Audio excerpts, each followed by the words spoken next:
Thank you for listening to Life Improvement Radio. You are listening to a rebroadcast of a previously recorded show. We're live at the Miami Book Fair, powered by Life Improvement Radio Authors Corner and Total Education Network. You can go to my website, totaltutor.net, for more information. Twitter, Total Tutor, Neil S. Haley, Facebook. And, you know, what's really interesting is I kind of do like being in my studios, even though I wish I was in Miami, because I can go upstairs, say hi to my family, and back downstairs I go. And speaking of family, Eric, this topic's very interesting to me because, again, I have daughters. And two of my daughters are already involved in dance, so I'm very, very interested to welcome the program author, Jennifer Kronenberg, author of So You Want to Be a Ballet Dancer. Jennifer, thanks for coming by the studios. Hi, good afternoon. Fantastic. And are you enjoying the Miami Book Fair so far? I am. I'm enjoying it tremendously, and I'm really happy, actually. This is the first year that I've been able to come out and enjoy the book fair because normally I'm performing the weekend that the book fair is running. So it's a big coincidence that this year I've had the weekend off and I can come out and present my book. Fantastic. One question I wanted to ask Jennifer, first of all, is that basically tell us your background in dancing before we get into, I guess, the specifics of some of the book. Sure. I'm actually from Queens, New York, and I have loved to dance ever since I can remember. I began taking formal lessons when I was about 7.5 years old, and I just always knew that was what I wanted to become. I wanted to be a professional, and I just kept going with my training until I was about 16. I got into the School of American Ballet in Manhattan on scholarship. And I trained there for 1 year, and then I was offered an apprenticeship with Miami City Ballet.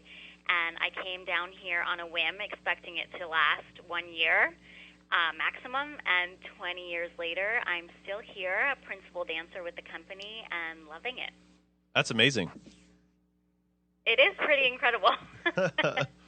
So I was reading a little bit on the book. So you're an accomplished dancer, writer, and teacher.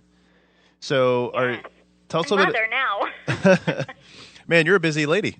I'm a busy lady, for sure. So tell us a little bit about teaching. Do you have a studio there in New York that you teach at, or?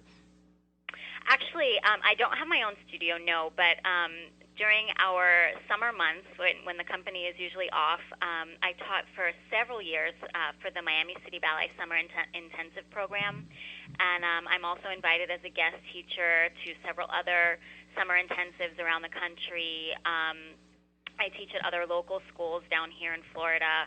I've gone back up to New York to teach at the schools where I trained.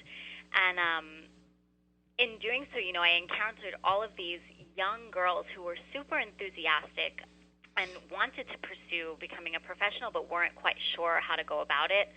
And they also weren't really aware of what they were going to face on the way there and what was going to be expected of them once they actually did join a company. And that's where I got the inspiration for my book from.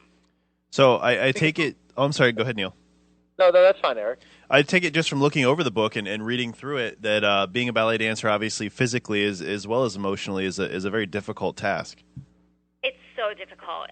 It's really hard physically, mentally, emotionally, and I think, you know, the general public isn't really aware of what goes into being a professional dancer, actually even being a dance student. You know, there's so many pitfalls that we face, so many hardships that sort of hit us in the face along the road, and if you're not prepared to deal with them, you know, it can easily take you down unnecessarily. You know, there are things that are really easily, I don't want to say avoided because there is not really avoiding them, but they can be easily handled and overcome if you're prepared to do so. That's the key thing, is looking at preparation and to understand things, especially families that want to read this book that, you know, they might have those aspirations that their daughter or son wants to be a professional ballet dancer. What do I need to do? Am I on the right track? What age do I sign them up? Exactly. Go ahead. You know, I find, you know, in teaching, a lot of the questions that I was getting were from the parents. You know, what do I do with my child who is completely, you know, absorbed with ballet? What if she's not going to make it? What if she's not good enough? How do I know? What's the next step to take? it's like this whole foreign territory that parents aren't really sure how to navigate. And so I sort of addressed them in my book as well. I wanted them to understand why at certain points, their young dancer was going to need a little bit, of an extra push or extra support, extra strength from the parents. Why the parents should gently encourage their dancer to think of a plan B, because maybe it's not going to work out. But that didn't necessarily mean, quit and go to college to become a doctor or a lawyer. There are so many other careers that are interrelated with the dance. If that's where their heart is, that's what the parents should be encouraging. Just so many things I think that parents don't necessarily understand or recognize. I wanted to bring those to the forefront for them in this book. So what age do you think kids should get involved with dance if they want to be successful like yourself? It's all individual. It depends on your God-given talents and capabilities. I started at 7.5. It's a pretty common age for kids to start. But on the other hand, I know girls who started at age 14 or 15, which is relatively late, and they still made it. So it all depends. I would say the younger you start, the better. Just like anything, the more years that you have to practice and train, the better you'll become at it. And training and preparation, Eric's the key in any profession to be a professional, right, Eric? No, it is, and I've watched ballet for years. One of my father's ex-wives was a ballet dancer, and it's just watching all the physical, rigorous training she had to go through, day in and day out. It's overwhelming, and I know you guys go through a very rigorous screening and training, and when you get to a company and you get to a show and you start to go on road, I know you get to a point where you've rehearsed the show enough, but it's just, I can only imagine how overwhelming it is, especially when you can't make happen what you want to make happen with all the dancers. That's right. And, even that we do get to the point where we know it, we're not done. We still have to go through hours and hours rehearsing the same dance sequences, the same ballets over and over and over, because there's always a way to make it better, whether that be physically, whether it be artistically. We're always striving for this unattainable perfection, and that's what brings us into the studio every day. That's what keeps the audience coming back to see us. That's what keeps us inspired as artists. What's your day like for typical? I mean, how many hours a day do you work out versus training versus dancing? A typical day for me, a typical rehearsal day starts at our company class starts at 10 in the morning, but I get to the studio a bit earlier than that to sort of start warming my body up myself.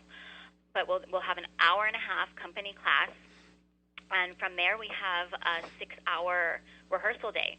So I end up leaving the studios at 6:30 in the evening. We'll have an hour break for lunch, and then I'll sneak in, whatever 15 minutes physical therapy spot I can find, somewhere in between those rehearsals, maybe during a ballet where I'm not dancing as much, to try and maintain my physical health. And then when we get into the theater, we start performing. We're there for almost 12 hours a day between rehearsals and then the actual performance and preparation and all of that. So it's a really, really long, rigorous schedule. No kidding. Wow. And that's the thing, that if you're going to get involved in this, you want this to be a profession, you got to truly be passionate about this and something that the kids should enjoy. Because you push them into something that they don't like, it's something that they're going to be very disappointed by, right? If they don't like. That's right. And you have to make it work and to be successful at it, you really have to dedicate yourself to it. It's not like, a desk job where at 5 p.m. you leave, you turn off your computer, you go home, and you're just a normal person. I'm a ballerina in the studio, but I'm also a ballerina out of the studio. It comes down to your being. It's what I eat, it's what I think about, it's what I breathe, it's who I am. And if you don't love it, that becomes completely overwhelming, and you can be unhappy. Unhappiness, and that unhappiness means that you're not finding what your true passion is. And as a teacher, Jennifer, you have to have passion in what you do. Absolutely. I mean, that applies to everything, not just ballet or arts. Just to teach anything, you need to be passionate about it. And Eric, that's the key component to a book like this, and the success of a book like this, Eric, is to have something that people want to know more about. so that if their kids, they have the kids involved, so that they see if it's a possibility for them. Definitely, and I was flipping through the book while we're talking here, and it's so easy to read. I think it's something every parent should own if they're thinking about putting their child in ballet. I agree. Thank you. But what has been the response to the book so far, Jennifer? I'm really happy to say there's been a very, very positive response. I think mainly because there isn't really another book out there like it that I can think of. There are very few informational, sort of instructional guides that are relevant in today's dance world, and even fewer, if any, that are written by a dancer who's still dancing. So I think that's garnered a lot of appreciation and attention. And then another special thing about the book that I think has been appreciated is that I incorporated other dancers into it as well. And you can see in some of the links, there are QR codes that link to YouTube videos, and they're really informal sort of home videos where I talk to other professional dancers, from seasoned older dancers to young apprentices who just joined the company, and I get their perspectives. So it's not just me and my experiences, but kids get to hear about these other dancers as well, and their perspectives on things. And I think that's been really a hit with some of the readers. Absolutely. And one of the questions, once you see that they have certain talent, when do you know that you have a person who could be a possible professional dancer? I honestly believe that when there's a will, there's a way, and we're so fortunate in the United States to have so many different avenues and hundreds and hundreds and hundreds of different companies. So as long as you keep your mind open and are willing to pursue different avenues, you'll find a place where you can fit. Maybe you're not right for New York City Ballet, but perhaps you're right for, a smaller, more contemporary company, on the West Coast or whatever. You just need to keep your mind open. So when somebody says, I don't know if I'll make it as a professional, well, that all depends on what your goal is, what kind of company you're looking to get into. Just keep your mind open. I think that's great advice for any profession. So basically, never give up your dream. If your kids have that dream, go for it. Definitely. There's always opportunities. There's always other places for them to perform. Don't give up in your art, because you consider ballet definitely an art, right? That's right, absolutely. And be, open to accepting that there are other forms, other jobs that are interrelated with ballet. You can become a dance journalist. You can become a dance historian. You can become a physical therapist, a trainer, a dance nutritionist. There are millions, endless, careers that can be interrelated with the dance if that's where your heart is. That's the key component, Jennifer, is to have that dream and to go for it in so many ways. What perspective do you see in ballet dancers that you know that they're special? What kind of qualities do you see out of them that you say, hey, you know what, this could be somebody that's going to be successful in dancing, even at an early age? What do you spot? Well, of course, first there's the physical attributes. You can see if somebody has the flexibility, if they have what we call turnout. Different physical aspects that will make it easier for them later on. But even more than that, as a teacher, when I see that a student is passionate about it, a student really has the heart to do it, really works, really dedicates themselves, I know that they'll make it. Even more, it's more probable that they'll make it over the ones with the better physical capabilities. Absolutely. We're talking to Jennifer Kronenberg, author of So You Want to Be a Ballet Dancer. Eric, I know you don't have any kids, but you had a lot of siblings. What did you see with were any of them involved in ballet? Not a one of them. I have 7 sisters, and not one of them was a ballet dancer. So we're not seeing something that touches a chord with you in that way. But I mean, I think that, Jennifer, when you're out, especially at the Miami Book Fair, I'm sure that you're talking to so many parents that have questions, right? So many parents have questions, and understandably so. It's really foreign territory for a lot of parents. And what are you hoping to accomplish most with the book? Probably to young dancers inspired and also keep their parents hopeful and inspired, and not discourage them, not be worried, that it is so hard to make it. Yeah, it is hard to make it, but it's not impossible, if this is something that your child wants to do. I just really want to give them a sneak peek into the real life of a dancer, the goods, the bads, the ups, the downs, and have them understand why, at the end of the day, why I think it's still worth it, why I get up and do this, why I've been doing it for the last 20 years. Absolutely, and it's so much of a dream in so many ways, and so many young girls and some boys that enjoy dancing. What do you think of a lot of these TV shows nowadays, Jennifer, out there highlighting reality shows, highlighting ballet and stuff? I'm not going to say like Dance Moms and stuff like that, but more of the ballet end of things. Yeah, on the one hand, I think that the new reality shows and the competition shows are great for the general public. I think that they have brought dance and ballet to the forefront where it wasn't a few years back. It's opened a lot of people's eyes to the beauty of it, and just garnered a lot of respect, I think, for the art form itself. Now, for dance students, I don't know that they are setting the best example. No. Only because I feel like most of them paint this picture of it, where either you'll dedicate yourself for 6 weeks and rise to stardom overnight, and if that doesn't happen, you're going to get eliminated and sent home, and that's not how it is. That's not reality. They don't emphasize enough the importance of true dedication, years and years and years of sweat and hard work, disappointments, perseverance, patience, because sometimes things don't happen when you want them to, but they happen later on.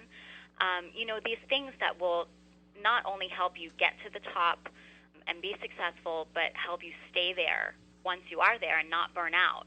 And things that allow you not to only be a good dancer, but to perfect your art and your craft and really be an artist, not just an athlete. And I don't think that those dance shows are allowing the kids, the young students, to see that side of it.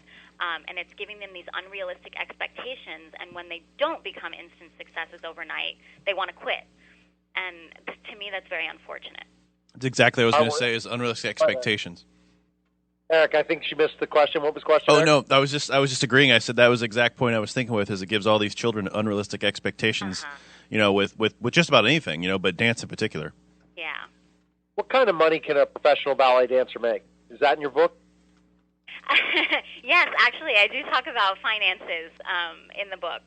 It depends really on what company you join. Obviously, the bigger, more established companies will offer better salaries and more consistent work than the smaller companies. But it is absolutely possible to survive and live very nicely on a dancer's salary. I'm a prime example of that. You're never going to be a millionaire being a dancer, but then again, that's not why we do it. But I've gotten every salary you can imagine. When I started out, I think I was making $250 a week, down here in Miami. And you know what? You learn how to survive. You learn how to live. I was never without food. I was never without electricity. I maybe didn't go shopping or have a car, but I lived a very nice life. It's all about being smart and managing your finances. So I do actually talk about that in the book, because I think that's something that young dancers don't know going into it, and parents assume that you're going to be a starving artist, and that's not true either. It's important for them to have a realistic view of it. Well, and Eric, I think it's also too bad that people like dancers don't get paid. Any of them that, the theater and all these different places, they don't get paid enough what they deserve like professional athletes, Eric. No, agreed. And they do draw a lot of money, too. Agreed. No, agreed. They're making the theater companies and the theaters tons of money, but they're not getting paid a percentage. It is sad. It is unfortunate when you really stop to think about it. Is that because of so many people that compete that want a job that they can go find the next person off the street to be on the stage in a certain aspect? Meaning, like, there's so much competition involved compared to a situation where certain athletes can demand that kind of money or entertainment? I guess on the one hand, it may have something to do with that, but I think more than that, it's, I don't want to say lack of knowledge or respect, because it's not really that, but the lack of maybe importance that our country in general as a culture places on the art. There are sports fanatics in this country all over the place, and then when you come and see the arts, there are people who enjoy it, but there's not that same enthusiasm about it as there is in Russia, for example, or Cuba or China. All of these places where people grow up appreciating ballet and the arts, where dancers are, have celebrity status almost in the culture. Here it's just kind of, oh, well, that's nice, that's a hobby, whatever. People don't really get it. They're not exposed to it as much, and that affects the salary. It has to. Okay, so Jennifer, where can we purchase your book and learn more about you? You can purchase it at booksellers everywhere. I know Barnes & Nobles is carrying it. You can find it on Amazon.com, booksandbooks.com, UniversityPressOfFlorida.com. If you Google it, you'll find all the places that it's sold. And I'm sorry, what was the other part of the question?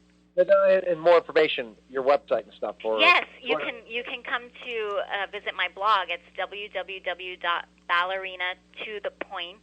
That's the number 2 and point, as in a point shoe, POINTE.com.